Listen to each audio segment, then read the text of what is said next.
Greetings, fellow Mist Wanderers. My name is Steve Morgan, and this is DM of the Mists, covering all things Curse of Strahd and Ravenloft. This video came about because I've been running a post-Curse of Strahd wider Ravenloft campaign now for nearly 3 years. I think it was the summer of 2022 we finished Curse of Strahd and then moved on to what we're doing now. It's still ongoing. And beyond Van Richten's Guide to Ravenloft, I dove into some other lore, both other 5e stuff and stuff that's older lore. And I thought I had a good handle on where you can get information from. But even recently, I've only just discovered a few new things I'd found buried away, hidden away, and thought it would be useful to do a video where we talk about all possible resources for information for Ravenloft, 5th edition, pre-5th edition, and different places where you can find stuff, basically. So this is how this has come about. I'm hoping it's one of those where it'll be useful to people, and hopefully it'll be like one or two things you didn't know or didn't think of.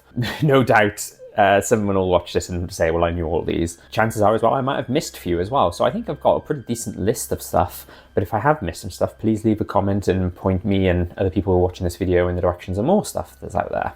Let's start with the obvious stuff, and let's start with the 5th edition stuff first. The most obvious one is 5th edition's Van Richten's Guide to Ravenloft, the sort of setting book for Ravenloft in the current edition of D&D, where it had kind of a reboot, a lot of people are saying, where a lot of stuff has changed. Some domains from older lore didn't get carried across, some NPCs have been changed, and things like that. Beyond that, there is also Ravenloft Mist Hunters, which is the Adventurers League modules. They cover domains such as Damonliu, Kartakas, Barovia, Ikath, Valachan stuff is great, and Darkon, and a few others I've probably not mentioned there. But if you're looking for more information, or want more flavour for some of those domains, then that's a great place to look. They're available on DMsGuild. You can either buy some of them individually or as a bundle. I'll include a bundle link in the description of this video. The Valachan ones, there's two that are for Valachan. When I ran Valachan, I kind of used those and they were really great. So even if you don't use all of them, you might use some stuff. And there's also some new NPCs in there as well that aren't mentioned in Van Richten's Guide. So a lot of handy stuff in there potentially. There is, of course, the old pre-5th edition stuff on DMsGuild. Full disclosure and a disclaimer, I don't necessarily own all of these. I do own some of them. I think it's my plan at some point to buy all of them and then just read through all of them and maybe do videos where I say, 5th edition Ravenlofters can learn this thing from this 2nd edition thing and stuff like that. And I think I've got the years right in the sort of chronological order of when they were released right. There is Ravenloft Realm of Terror, that's 2nd edition 1990. And I think that's kind of, correct me if I'm wrong, beyond the sort of original Strahd Ravenloft module where it's like Strahd and Strahd's Castle. I think this is kind of the first resource where it fleshed the Domains of Dread out more than beyond that. Dark Lords, also 2nd edition 1991. The Ravenloft campaign setting 1994. I don't own this, but I should really buy it at some point and read it. Same with this one, Ravenloft Domains of Dread, also 2nd edition 1997. And you can also get the 3rd edition Ravenloft book as well. That was released in 2001. So like I said, you might find some stuff mentioned in there that helps you flesh out domains or Dark Lords, even in 5th edition, sort of in addition to 5th edition, that's fun to say, that, kind of helps you give more flavour and more ideas for the game that you're running.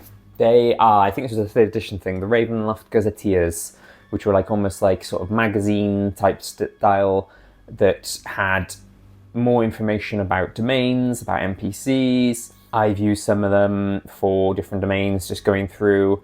Some of them are handy because they mention stuff that other resources don't.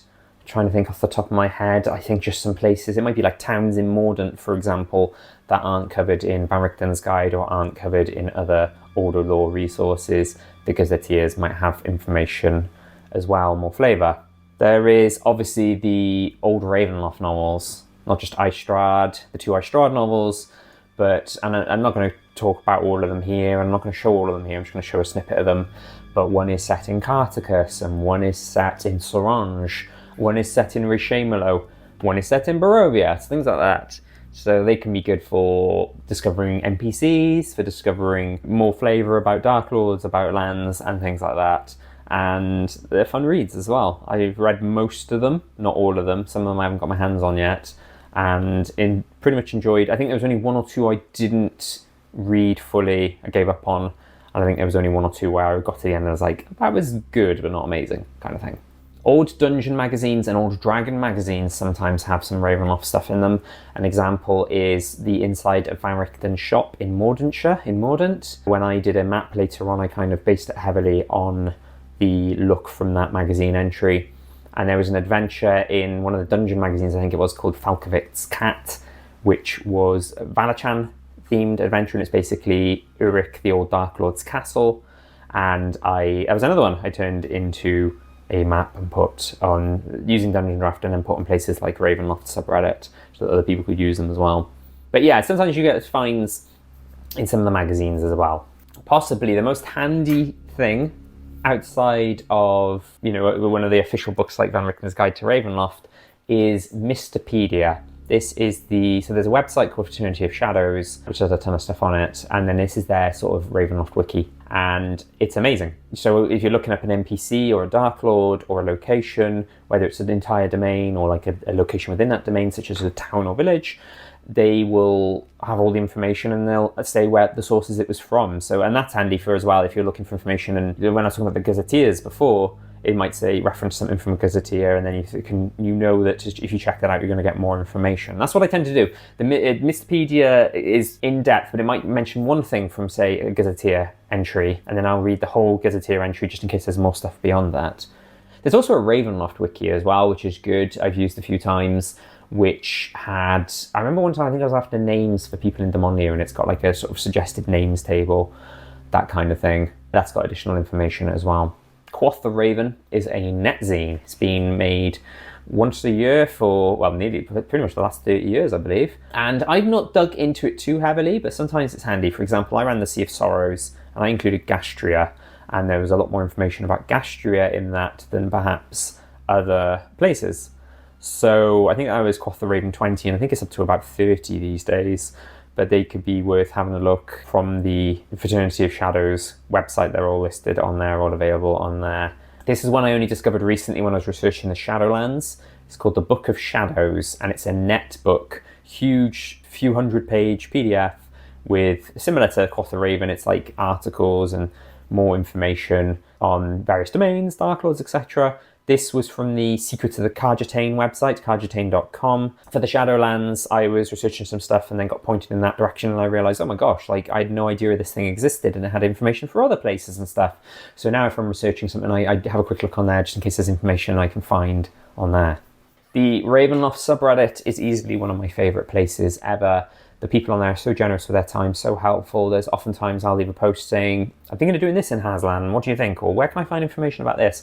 And people will jump on and they will help, and they're a good bunch. And there's really not much more to say about it other than they're amazing and thank you. And what you might find if you're researching a domain is search for old posts that other people have done. Forlorn is a good example. So in addition to asking a few questions about Forlorn in my own posts, there's tons of posts about Forlorn on there in the past using the search function and diving in on there and finding information.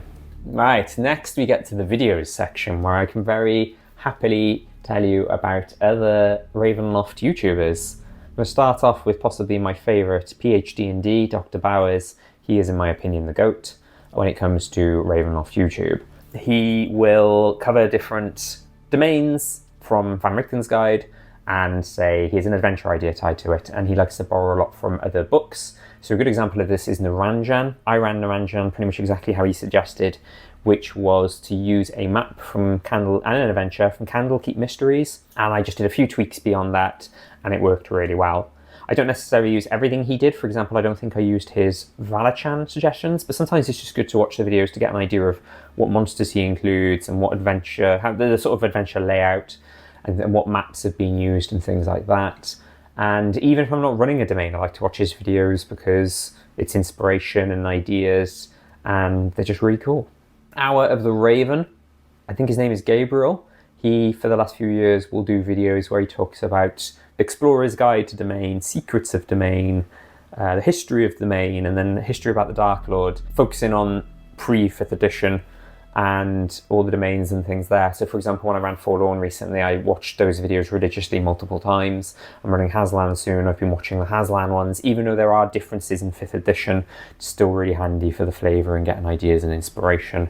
He also sometimes does some videos where he'll compare 5th edition to old edition, and often he'll say, oh, the old edition is better in my opinion, which is fine, but it's quite cool and interesting seeing like the comparisons and stuff, and talking about 5th edition as well, which obviously I'm more used to because I came into D&D as of 5th edition, came into Ravenloft as of Van Richten's Guide. I believe he's Portuguese as well, so in addition to the videos in English, he does them in Portuguese as well, which is great. Ravenloft Travel Agent, I don't think she's active anymore. I haven't seen a video for, I think the last few videos were a few years ago, but similar to Hour of the Raven, kind of does lore videos on different places, and sometimes cover places that Hour of the Raven hasn't. For example, I don't think Hour of the Raven has done the Shadowlands, whereas Ravenloft Travel Agent has, so that's been handy for me because I'm researching the Shadowlands, I've watched her videos. Ravenlore, similar to myself and PhD&D, are much more sort of current and newer YouTubers. I haven't watched a lot of his videos. I did watch the one about the Fang of Nosferatu, which is like a magical assassin dagger that belonged in Valachan, because I ran Valachan and I gave it to Ulrich to have and introduced Mordal, who's the sort of ghost NPC assassin tied to it. But it was cool watching the videos and getting information from that as well. And I'd heard about it, the name, for a long time, but recently discovered and actually started properly watching Black Dice Society, which is an actual play, I believe, like a sort of official D&D, I think it's on the Dungeons & Dragons YouTube account, where it's a Ravenloft actual play. And I'm only a few episodes into it yet, but they start off with like House of Lament, then they're in the Carnival and things like that as well, so that's been quite interesting. And you might find that maybe if you don't want to go to the effort of watching all the episodes, they've got a wiki, and through that wiki you might find information about NPCs, characters, locations beyond all the other places I've already talked about. There is a Ravenloft Discord. Now, I'm not a big fan of Discord. I know some people who love Discord. I remember when there was some sort of furore on the Ravenloft subreddit. A lot of people were thinking of closing down subreddits, and people said, well, just use a Discord instead. And I was like, well, you know, I like Reddit, I don't like Discord. I think it's to each their own kind of thing. But there's a Discord. If you like Discord, if that's how you like to ask questions and get in touch with people, then the Ravenloft Discord, I'm sure, is good. I've been on there a few times and had a look, but not properly used it, which is, if you use the Discord, but you've probably never seen me there. I'm more of a Reddit fan than the Discord, I must admit, but it's there if you want to use it. There is a D&D forum called the Piazza, which has a dedicated Ravenloft section. Now, this is an interesting one because I recently discovered that it's not findable through Google. So in my day job, I am an online marketer and I specialize in search engine optimization, such as, you know, helping websites get found through Google. And so I know all the tricks and the ways of finding how well represented a website is in Google, if it can be found in Google and things like that. And I don't know whether this is intentional or unintentional, but they have done a setting on their website to make it that search engines such as Google won't crawl the website, can't access the website, and therefore if you're searching for something using Google, let's say, for example, you type in a domain name and you find Mrpedia, you find a few other things, but you won't find the Piazza because it's not on Google proper, even if there is a dedicated forum post or thread for that thing you're looking up. So I would suggest in my case, I now that I know that, if I'm researching something, I go on the Piazza, I use their internal search functionality. I think you've got to register, become a user before you can do that. And then now I can go on there and I can search for stuff. So that's kind of handy as well. And I'm pretty sure I found something that was on, people talking about, that was on there that was not in any other place, not on Mrpedia, not in any of the places I've talked about. So sometimes it can just be handy to have a quick look on there as well. That's pretty much the list I've got. I'm sure there's places, I haven't talked about podcasts, I haven't talked about Facebook groups. There are probably more beyond that. Feel free to jump in the comments and say more. One last thing I wanted to say as well is, and this might be obvious for a lot of people, but I've seen some people get tripped up on it, and this is probably more a Curse of Strahd thing than a Ravenloft thing. Be careful of people's own homebrew wikis. So you've got Mrpedia wiki, you've got the Ravenloft wiki, but then you might have a wiki that someone set up that talks about Curse of Strahd and talks about Ravenloft, but it's not actual canon. It's basically that's how they organize their session notes or information. You know, they give so the players can keep tabs on information. So I've seen some people say, "Oh, I heard about this thing of Irina in Curse of Strahd," da da da, and then people have said, that's not an official source. That's like somebody's homebrew or somebody's own campaign. So watch out for that as well. It's very easy to see those, especially when you're new at DMing or new at Curse of Strahd or new at whatever, new at D&D, and you're Googling, say, Irina, and you come across this and you think, oh, wow, this is information about Irina. It's not the official or canon information for Irina. It might be, you know, like I said, it's somebody's own version or what happened in their game. And that's it for this one. So, like I said, I'm sure I've missed tons of stuff. Please let me know in the comments what I've missed or if I've got anything wrong. Hopefully I've done stuff justice. Hopefully this is useful for people who are new to Ravenloft and want to know all the places that have information about Ravenloft, or people who, like me, have been running Ravenloft for a while and you think you know all the places, but then there's a few more that you didn't realise. Upcoming Ravenloft videos, I'm going to be doing how I ran Tovag soon, and I want to do some more NPC videos. So I recently did Annalik Ray and Arthur Sedgwick from the Mist Wanderer section. I'd really like to do Lewis some Snowmane, also from the Mist Wanderer section, and Gondogal, who's briefly mentioned in Falkovnia, and maybe a few others as well. We'll see. Thank you, Mist Wanderers.